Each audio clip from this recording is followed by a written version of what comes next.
आपको कथा में कहा था कि श्रावण के महीने में मेरे देव अधिदेव महादेव की दुगनी भक्ति, मतलब एक लोटा जल नहीं, कितना 2 लोटा जल शिव को समर्पित करके जा रहे हैं सब। 2 लोटा जल बाबा को। श्रावण का महीना आता है तो गंगा मैया और पार्वती मैया, ये दोनों सृष्टि के भार जब भगवान शंकर पर आ जाता है 4 महीने तक, जिसको हमारे यहाँ चतुर्मास कहा, तो ये 4 महीना जब चतुर्मास का आता है तो सृष्टि का संपूर्ण भार मेरे देवाधिदेव महादेव पर आ जाता है। और देवाधिदेव महादेव पर जब सृष्टि का भार आता है तो केवल अकेले महादेव इस भार को नहीं उठाता, इस भार को उठाने के लिए गंगा और माता पार्वती भी उनके नजदीक में आकर खड़ी हो जाती है।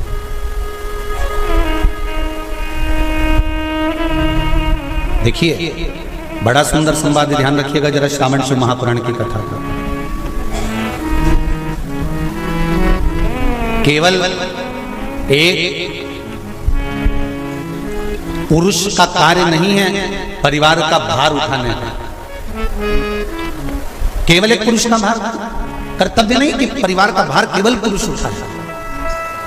शिव महापुराण की कथा कहती है कि धर्म पत्नी जो होती है, जिसको धर्म की ध्वजा कहा जाता है, धर्म पत्नी जो होती है ये पति के साथ मिलकर आधा भार अपने माथे पर लेकर चलती है, उसको धर्म पत्नी कहते हैं, जो भार तत्व को ग्रहण कर कर चलती है। केवल पति नहीं,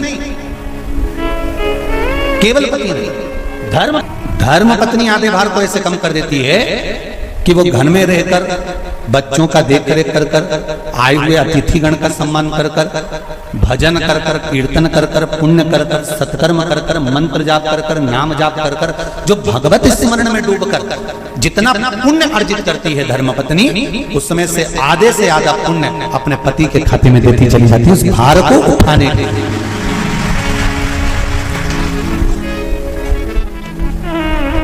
उस भार को उठाने में आधे से आधा भार धर्मपत्नी अपने व्रत, अनुष्ठान, मंत्र, साधना, तप, उपवास आदि के माध्यम से काटता। एक बात और याद रखिए, श्रावण के महीने में सारे व्रत आते हैं बहुत सुंदर सुंदर।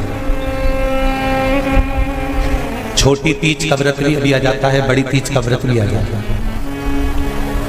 दुबे जी, छोटी तीज भी आएगी, बड़ी तीज भी आएगी, और अच्छे से अच्छे व्रतों का क्रम रामकिशोर जी बीच बीच में श्रावण भादो कुमार कार्तिक में आते रहते। ये 4 महीना जो व्रत आते हैं, इन व्रतों की मूलता क्यों कही गई है?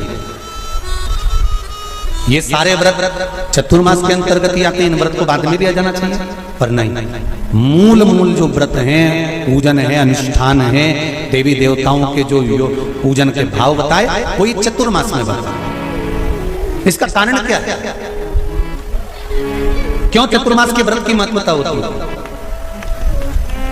तो कहा इस चातुर्मास के अंतर्गत स्त्री नारी जो व्रत धारण करती है, हाथों में चूड़ा पहनना, पाँव में पायल पहनना, महावुर लगाना, मेहंदी लगाना, ये जितने छोटी तीज, बड़ी तीज और अन्य तीज जो आएंगे, त्योहार आएंगे चतुर्मास में, माताएं हरतालिका तीज हुई, छोटी तीज, बड़ी तीज हुई, भादों के कोई व्रत हुए, अनुष्ठान हुए, छठ हुई, पूजन, जो भी माताएं पूजन करेंगी उसके अनुसार वो हाथों में, शरीर पर 16 श्रृंगार धारण करती हैं, बहुत सारे श्रृंगार धारण करती हैं, और श्रृंगार धारण करने के साथ साथ माताएं अखंड सौभाग्य की वस्तुएं भी इन 30 त्योहार प्रदान करती हैं।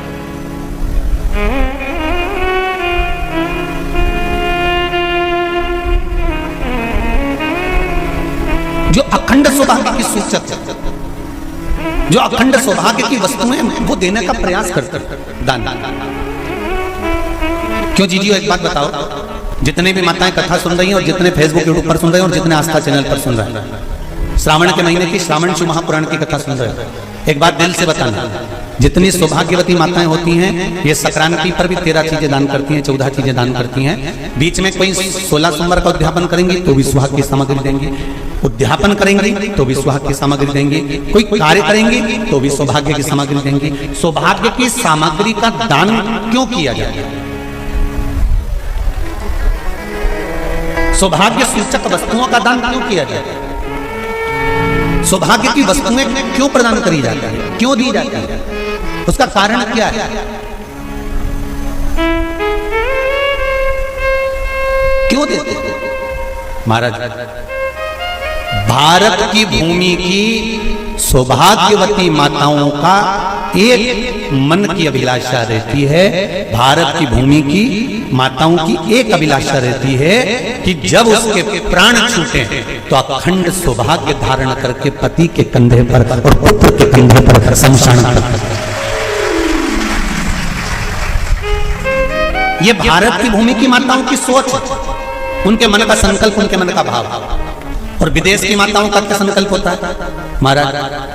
भारत का एक संत विदेश गया और भारत के संत जब विदेश गए तो वहां पर एक मां, एक स्त्री पति की कब्र के पास में बैठकर पंखा कर रही थी। भारत के संत को बड़ा दुख हुआ, देखो हमारे यहाँ की माताएं तो पति के साथ सती हो जाती हैं, हमारे भारत की भूमि की माताएं तो पति के साथ सती हो जाती हैं, पर ये तो विदेश की माताएं तो भारत की माता से भी बढ़कर है कि पति मर गया कब्र के अंदर है तो भी पंखा कर रही हैं। ये तो इनसे भी बड़ी है, भारत की माता से भी बड़ी ये विदेश की माता। तो भारत के संत से रहा नहीं गया और भारत के संत ने जाकर पूछ लिया विदेश की माता से, माँ जी एक बात बताओ, हमारे यहाँ पति के साथ पत्नी सती हो जाती है, वो प्रथम गिनती में आती है, पर तुम तो उससे भी बड़ी हो कि पति मर गया उसके बाद भी उसकी कब्र को पंखा कर रही हो। इतने में विदेश की माता ने कहा मैं पति को पंखा नहीं कर रही, हमारे यहाँ नियम है जब तक पति की कब्र नहीं सूख जाए हम दूसरी शादी नहीं कर सकते, इसलिए पंखे से सुखा रहा, इसलिए पंखे से सुखा रही नहीं।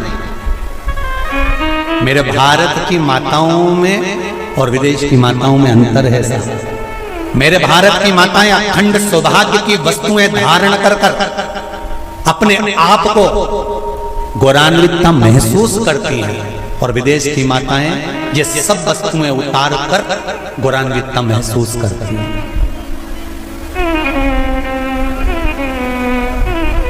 क्यों देते हैं चूड़ी का दान, क्यों देते हैं बिंदी का दान, क्यों देते हैं अखंड सौभाग्य का दान? किस महाराज? मेरे हाथों में भर भर के चूड़ी रहे, मेरे हाथों में भर भर के चूड़ी और मैया कोई काम नहीं, मेरे मस्तक पे चमकती चूनर रहे, मेरे मस्तक पे चमकती चूनर रहे और मैया कोई काम नहीं, मेरी मांगों में भर भर के सिंदूर रहे, मेरी मांगों में भर भर के सिंदूर रहे और मैया कोई कामना नहीं, मेरे पाँव में बिछुड़ी का जोड़ा रहे, एक बिछुड़ी नहीं कितनी, 2 3 4 5 एक एक पाँव में जोड़े से बिछुड़ी होना चाहिए, केवल एक नहीं, सिंगल नहीं। वो तो आजकल का फैशन हो गया महाराज, जो केवल एक बिछुड़ी धारण कर लो उसी में फैशन दिखे। श्रावण की शिव महापुराण की कथा कहती है जब बेटी को विदा करा जाता है और पहली बार बेटी के पाँव में जब बिछुड़ी डाली जाती है तो वो बिछुड़ी भी अलग अलग नहीं होती, उस बिछुड़ी के जोड़ को चेन से एक दूसरे से बंधा हुआ होता। बोला सही है कि गलत? जितने आस्था चैनल पर कथा सुन रहे हैं, जितने फेसबुक पर सुन रहे हैं, यूट्यूब पर सुन रहे हैं, सुन लेना कि मेरे भारत की माताओं का जब पाणी ग्रहण संस्कार किसी बेटी का होता है, उसके पाँव में जब पहली बार बिछुड़ा पिनाया जाता है, बिछुड़ी पिनाई जाती है, तो वो बिछुड़ी भी एक दूसरे से बंधी हुई होती है, चेन से बंधी हुई होती है, उसको अलग अलग वाली बिछुड़ी शादी के मंडप में नहीं पहनाई जाती। क्यों? जैसे ये बिछुड़ी एक दूसरे से पांव में बंधी हुई है, तुम्हारी जिंदगी अंतिम श्वास तक ऐसी ही बंधी हुई है। यही वर्णन है। तो अब माताओं ने थोड़ा सा फैशन चेंज कर दिया, अब पांव में ज्यादा बिछुड़ी नहीं पहनती, गड़ती है, चुभती है, एक बिछुड़ी धारण है। महाराज पर नहीं, बिछुड़ी भी दो हो, जोड़े से। हमारी माताएं, भारत की भूमि की जो माताएं हैं, ये चूड़ी भी हाथ में पहनती है तो जोड़े से पहनती है। बोलो जैसा सही है कि गलत है? एक अकेली चूड़ी माताएं हाथ में धारण नहीं करती हैं। अगर भारत की भूमि की संस्कारित माताएं हैं और भारत की भूमि की सभ्यता और संस्कृति को जानती है तो अकेली चूड़ी नहीं, जोड़े की चूड़ी पहनेगी, 2 चूड़ा डालेगी, 4 डालेगी, 12 डालेगी, पर सिंगल नहीं, अकेले। और सरल भाषा में समझ लो, हमारे यहां ठेले पर लेने जाओ तो जो केले अपन खाते हैं वो भी सिंगल नहीं देते, उसको भी जोड़े से दिया जाता है। 2 दूं की, 12 दूं की, आधी दर्जन दूं की 1 दर्जन। अब अंदाजा लगाइए, हमारे यहां देने का भी एक भाव है। श्रावण के महीने की शिव महापुराण की कथा, जिसका नाम है श्रावण शिव महापुराण की कथा, ये कहती है कि पार्वती जी ने और गंगा जी ने ये चतुर्मास में जितना सौभाग्य का दान दिया है, उनके बराबर दुनिया का कोई व्यक्ति इतना सौभाग्य का दान नहीं दे सकता जो माता गंगा और पार्वती दोनों दान दे रहे हैं।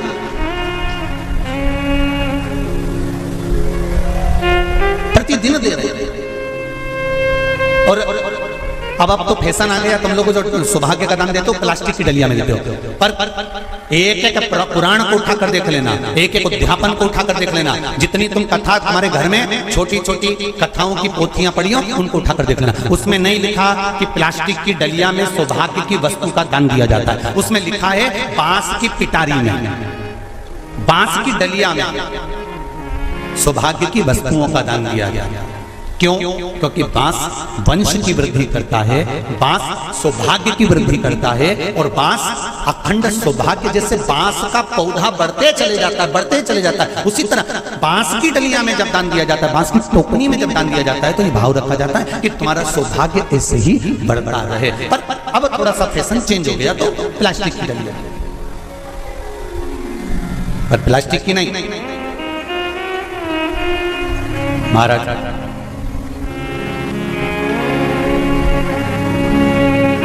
शिव तत्व की ओर चलते, शंभु शरणे पड़ी मांगू घड़ी रे घड़ी, दुख काटो दया करी दर्शन आपो। तो गंगा मैया और पार्वती मैया चतुर्मास के अंतर्गत जो त्योहार पड़ता है, चतुर्मास के अंतर्गत जो व्रत पड़ते हैं, ये किसी दूसरे के नहीं है। तीज का व्रत माता पार्वती का, छठ का व्रत माता पार्वती का, चतुर्थी का व्रत माता पार्वती का, ये सारे व्रतों की शुरुआत गंगा और पार्वती ने अपने बल से। बोलो हर हर महादेव। ये अपने बल से बनाना, अपने बल से।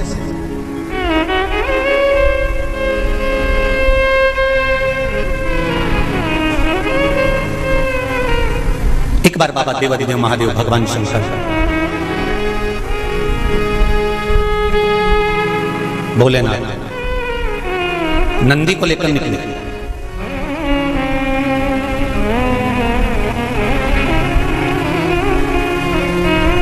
और नंदी को लेकर जब भोलेनाथ जी चले, बीच मार्ग में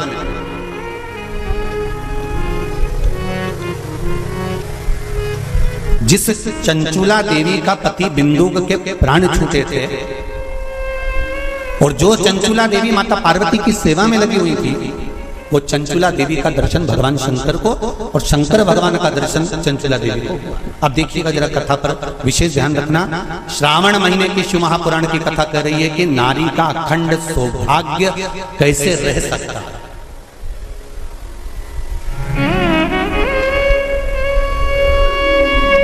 अपने घर के बच्चों को, अपने घर की बेटियों को, बेटों को, अपने घर की बहुओं को, अपने परिवार को कैसे एकजुट कर कर एक साधना में रखा जा सकता है, वो शिव महापुराण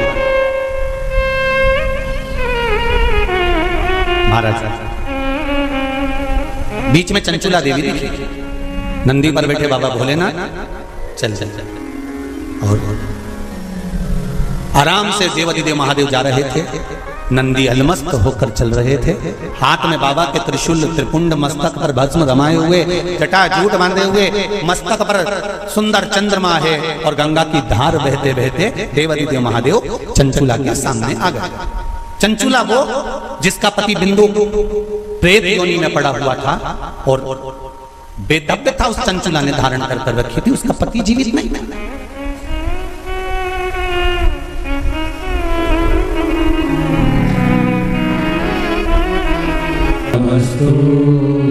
शिव महापुराण का ये मूल मंत्र है।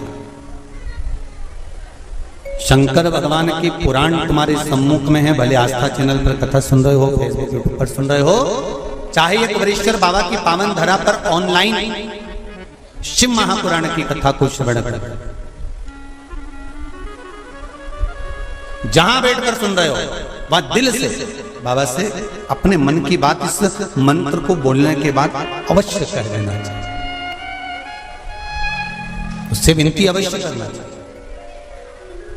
तेरा ही दिया मैंने काया